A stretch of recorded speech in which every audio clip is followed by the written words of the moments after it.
I denne uge har vi fokus på Sydafrika, som en af vores reportere har besøgt.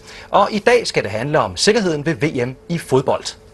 Rob McLean her skal køres fra lufthavnen i Johannesburg til et VM-stadion i den anden ende af millionbyen. Han har et rejseselskab med sin helt egen profil.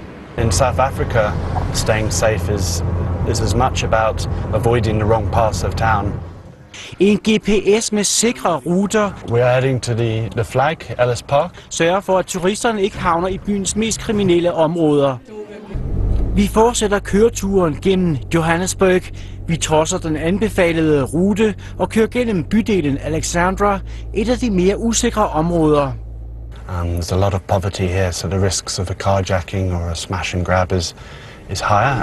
Alene i 2009 blev 15.000 biler stoppet og kapret på veje i Sydafrika.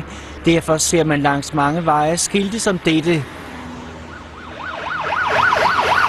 Alligevel mener Rob McLean ikke, at VM-fans behøver at frygte for deres sikkerhed.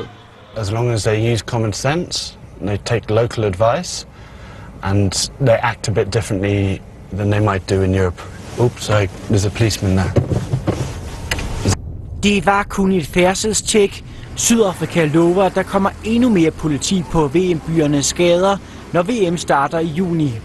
The crime, one day they got into my house, they took my 3 cell phones, my daughter's phone, my everything. They cut my everything, my chain, my everything.